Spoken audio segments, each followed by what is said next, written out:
I spent 4 weeks building out a personal website to prove one thing, that I can design and code something good enough to land me a job in an awards-level agency. Here's how I did it from the first sketch to the final design. Hello everyone, I am a design engineer who's currently working at a music software company in the UK.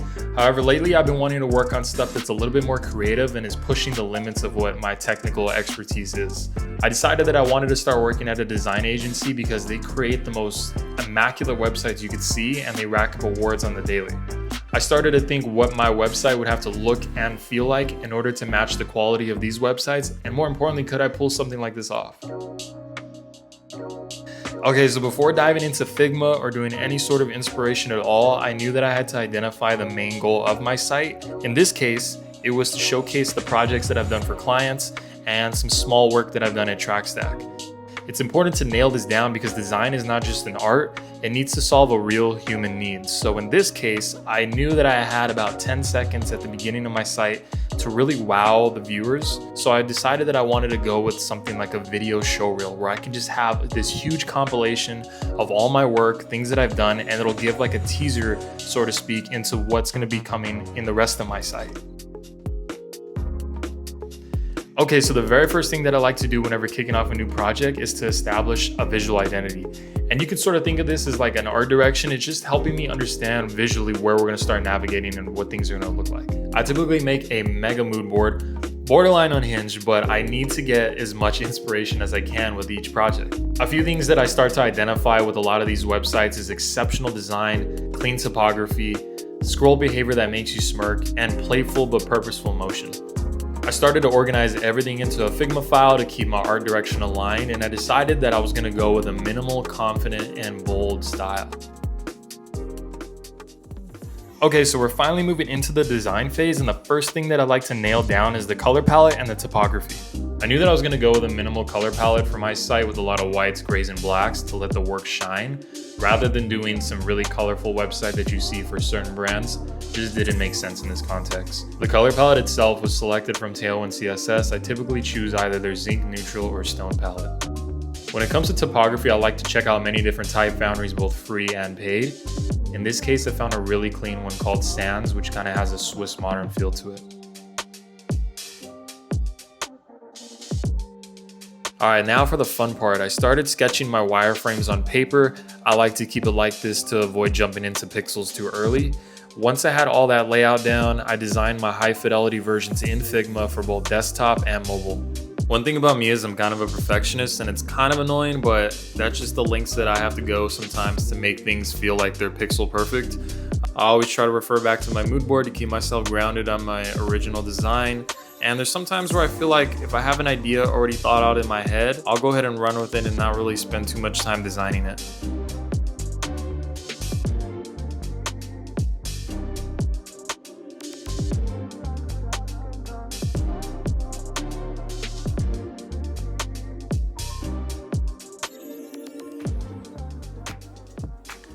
Now it's time to build. So I use Next.js for all of my frameworks normally. I go with Motion for subtle interactions and GSAP for the big animations. To pull off some of the more advanced animations, I explore a variety of resources such as creators on YouTube and some documentation online. I think there's always a question of what to use when you're building your websites because there's a lot of tools nowadays, especially those that are no code. That could definitely be a good route. I just happen to be using Next.js a lot as a software engineer, so that's always going to be my choice of tech stack. Remember, my goal was to make the first 10 seconds unforgettable, so in the hero section, I have a horizontal scroll-reactive video showreel that tracks your mouse movement, and as you scroll, the video expands and transitions seamlessly into the about section. The idea was to blur the line between content and interaction so it feels fluid but intentional. With all that done, let's take a look at the final product.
that concludes today's video. I want to thank you guys for watching. I hope you were very inspired by stuff you saw, and hopefully you could take some of this into your own works or maybe even your own portfolio.